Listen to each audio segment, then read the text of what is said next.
What's going on, guys? Welcome back to the channel. I am back with another build for you guys. Before I get started on the build, I want to thank each and every one of you who subscribe to the channel and like the videos and all that stuff. We're at around 250 subscribers, which is awesome. Let's keep pushing it. Let's get it to 1,000, please. I would love to get this channel to 1,000. But anyways, like I said before, I have another build for you guys.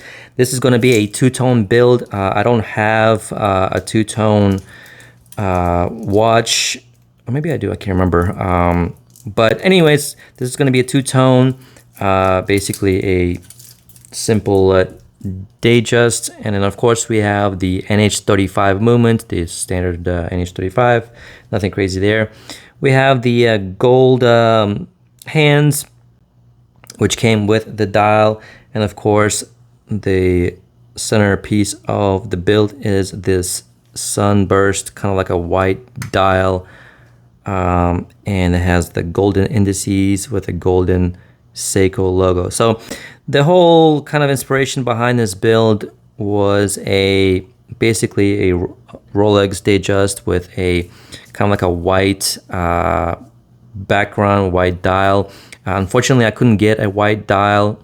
I mean, there is white dials out there, but and I'll put up a picture of what I'm talking about on the screen so you guys know. But I was looking for that dial, but I could not find anywhere on the shop that I get my dials from. So this is like the closest thing I could find, and I think it will do just fine. If not, I'll get some other dial that are closer to like a plain white, because this is more of like a kind of like a, it's like a sunburst, like kind of like the let me show you, kind of like this one right here, the with like this little reflection.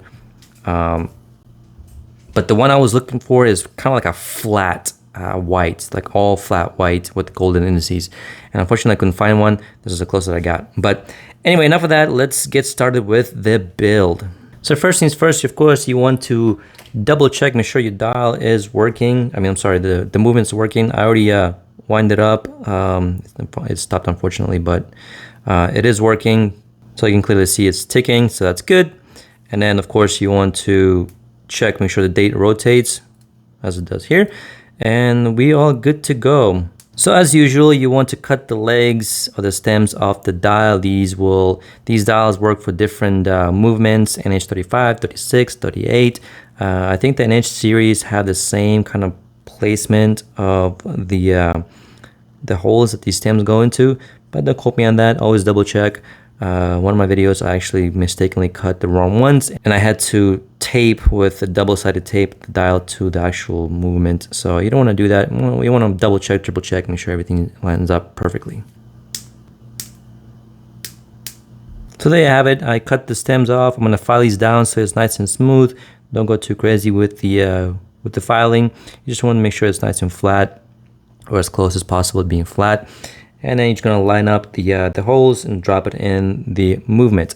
One thing I do want to mention before I drop it in, when you're ordering these movements, make sure it's appropriate, the crown's at appropriate position, because some of them are 3 o'clock and some of them are at 3.8.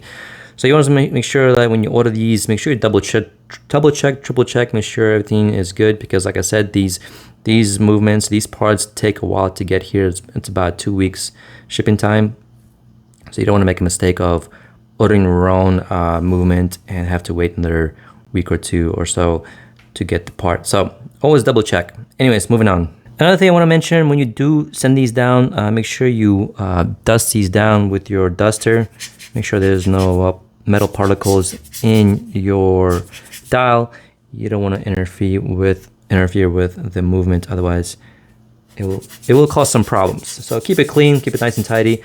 I usually file these down away from the desk so that way all the dust doesn't get into the movement. So as you can clearly see, we have nice and flat surfaces, and it looks really nice.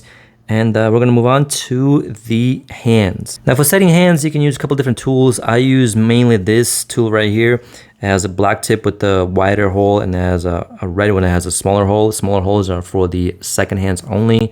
The rest are for these. Well, I shouldn't say this. This is also for like the smaller, like chronograph hands as well. But you can also use a tool like this. Again, this is from AliExpress. Actually, I'm sorry, this is from Amazon. It only cost me like probably $6, I can't remember. Unfortunately, the movement holder that I have, it's too tall for this tool, so I do have to use this one, which is by hand.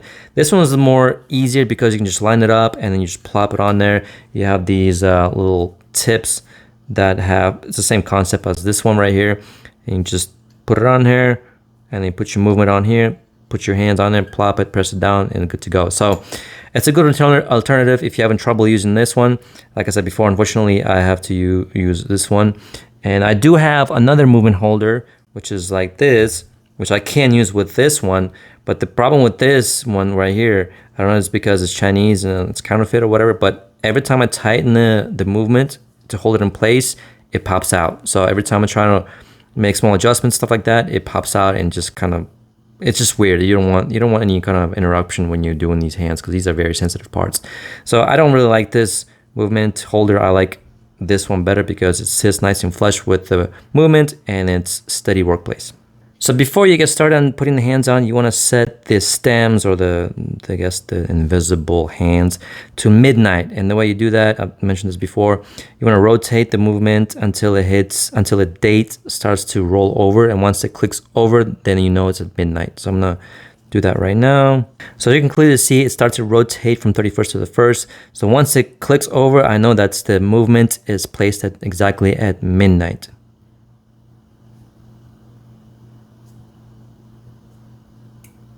There we go.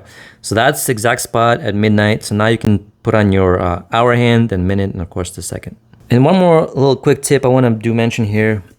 So as you can clearly see, these hands have looms, and you want to be careful and not to put the hand upside down. So you can kind of see there's I do apologize for the light, it's kind of bright here. But you can clearly see how there's looms on this side and then how it looks on this side. So this one's upside down and this one's the correct face up. So don't get confused. Always double check your stuff. So you wanna, this one has to be flipped over in order to get put on the movement. So always double check, make sure it's, you know, looking like this, not like all white, because you don't want that. That's upside down.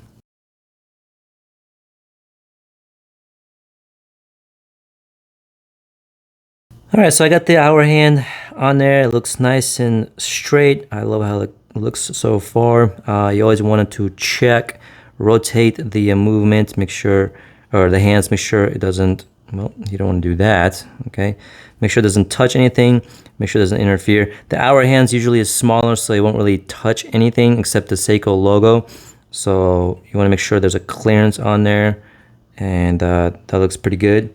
And again, when you rotate this, the hand, you want to rotate it back to midnight again. Make sure it's exactly at midnight. Okay, so it's a little bit off, which I'm not too kind of concerned. Like I said, there's sometimes it just depends, but to me it looks pretty good, so I'm gonna move on.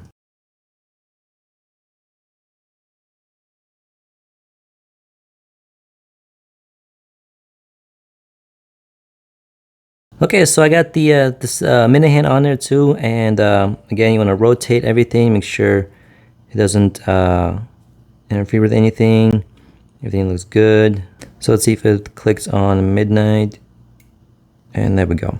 So that was pretty much perfect. Like I said, I really like how this turns out with this with the minute hand. It gave me a little bit of a trouble, but you can always adjust with your hand tool, kind of move it, kind of not that crazy, but just a tiny small adjustments so it fits nice and perfectly. But so far so good. And also I do want to mention one thing.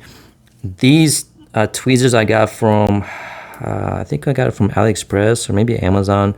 Anyways, I got these because these are plastic, and I like plastic because the metal will scratch the surface of the you know, the dial and the hands and stuff like that. So I like using the plastic, but these are not very good quality at all, because you can clearly see the tips are already pretty much ruined. These ones right here that I have, one side's already kind of broken off, you can clearly see. So yeah, not a good quality. For general purposes, this is fine, but if you want to use, you know, if you want to use like for hands and stuff like that, for small, you know, delicate parts, these are not great. I don't like these. So I'm gonna have to look for new tweezers. Okay, so I got the minute hands on, so I'm gonna do the seconds. That one's pretty difficult. Like I said before, if you're having trouble with second hands, use the loop. It helps me a lot. Take your time and you know, just don't rush, don't force it. If you try to force it, then you'll definitely make a mistake. But anyways, take your time, and like I said before, this does help me a lot. So this is a 10x loop. Probably better if you have a 15x or even 20x, because you'll see a lot better, but 10x is good for me. I'll probably get a 15x later on.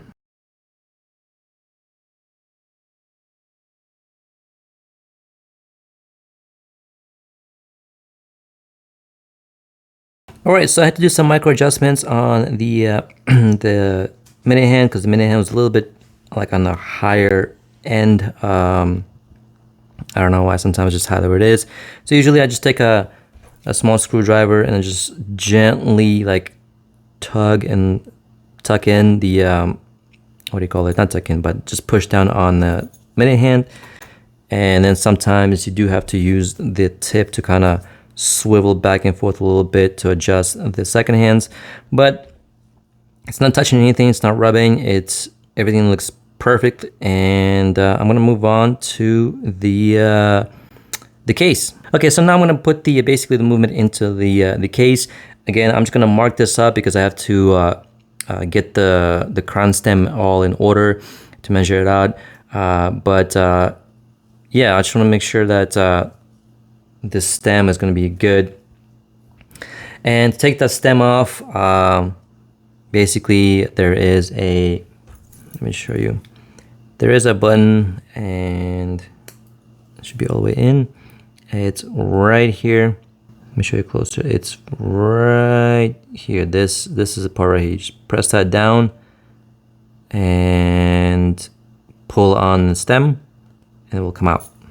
So whenever you order your movement, you're gonna get a stem. I have extra stems somewhere there, just in case I cut it too short. But again, you wanna unscrew this crown from the case and screw it on this one. So once you have your crown on, you wanna put the case back on there. Again, I'm gonna clean the case before I finalize everything, but you just wanna, again, mark this up and put it on there just like that, and then line up the stem with the movement. Make sure it clicks all the way in. This feels real nice to me. You don't have to put the case on, but so far it looks pretty good, and I really like the color of this. And as you can see, the stem is way too big. I'm going to use this tool to measure the distance. So basically you want to measure the distance between the screw down part and the actual crown. I think it's usually for these kind of movements, it's about 8 and 0.3, something like that. So 8.1. So once I measure this, everything, you want to basically cut it down. I marked it with a Sharpie, and I cut it using the tool here, because you can measure from both ends, right? So this one, I use this end to measure the distance, and I use this to measure the how much you need to cut. Anyways, I marked it down with a Sharpie, and I cut it a little bit less, as you can clearly see. Now with the cutters that I have, they cut at an angle, so to speak. I don't know if you could see that. So I need to flatten this end up, just flatten it using a file. And when you do this, you want to file away from like your workspace, because like you don't want the shavings into the actual movement. So I'm gonna do that right now and move on to the next step.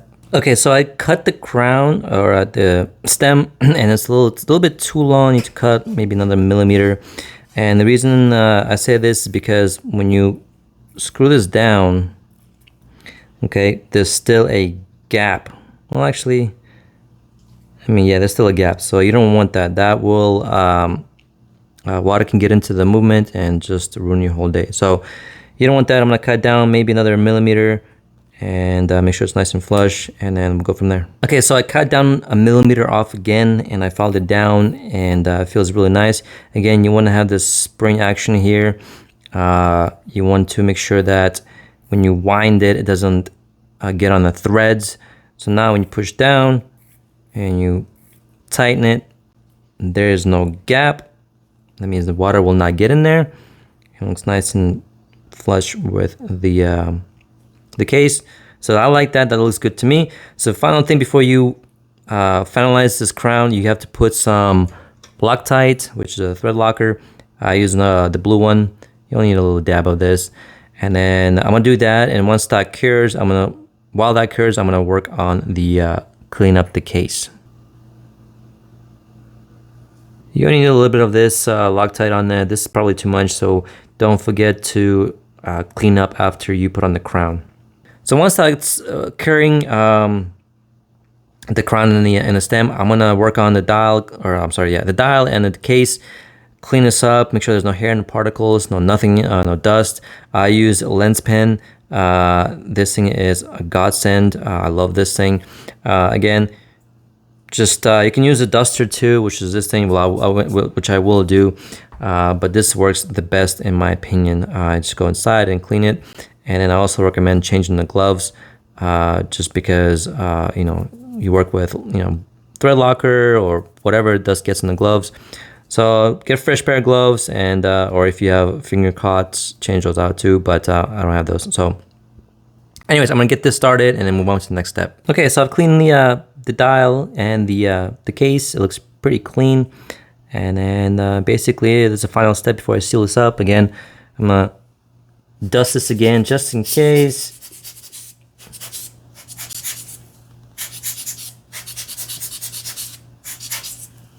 And we're gonna go ahead and do the final step here.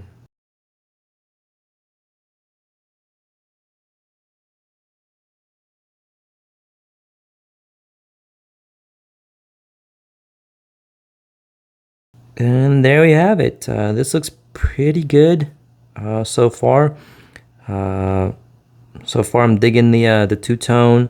I just wish that the white was a little bit more flat than this. It's kind of like a sunburst. So the final step is to, before you seal the case back, is to lube your gasket. This is just a silicone lube. Should be good to go. Place it in there and make sure it's in the actual groove.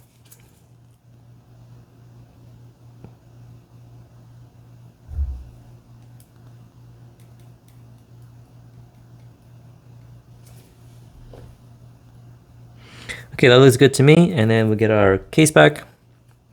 I always do it initially by hand because you don't want to cross thread the threads. And sometimes it does get stuck, so I get a little rubber ball here. So that feels pretty good. And just keep going until you can't no more. And then I do have a case back tool, which I'll show you in a second, which is this thing right here. And then I just do a little gentle press down and twist. So my favorite bracelet is a Jubilee style bracelet, which is this right here. I really love the way it feels on your wrist and the way it looks.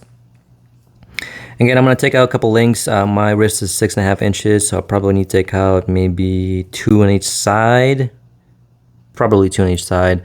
This clasp does have micro adjustments inside the clasp, so that's really nice as well. Yeah, I'm gonna get to that right now. Another quick tip is make sure you tighten these little screws that hold the links, because sometimes they do get loose. They don't get tightened all the way. So just double check, make sure they're nice and tight. You don't want to be loose, otherwise you'll risk of losing your watch. And there we go, guys. A nice little two-tone 36mm Seiko mod. I do believe the Cyclops is 2.5. I'm not 100% sure. But I really love the way this turned out. And honestly speaking, I did say I wish the dial was a little bit flat on the color instead of that kind of like the shiny sunburst kind of effect to it, right? But I still like this a lot. I think this looks really nice. I did have to take out 2 on each side of the links, and I did adjust it on the clasps as well. So let me just show you how it fits on my wrist. It's a little bit tight on my wrist. I'm gonna have to do one more little notch in there to just make it a little bit loose. But overall, I feel like this is a perfect, nice little fit. And I'll show you how it looks like on the outside as well. And overall, I'm extremely happy how it turned out, and I could not be any more happier. Like I said, this turned out really, really nice. But there you have it, guys. That's it for the video. That's all I got. If you enjoy this kind of content, please consider subscribing, hitting the like button, and I do have something in the works, which I'll announce later on in a couple of weeks. But so stay tuned for that. But yeah, I just want to thank you all for watching, and I'll catch you guys on the next one.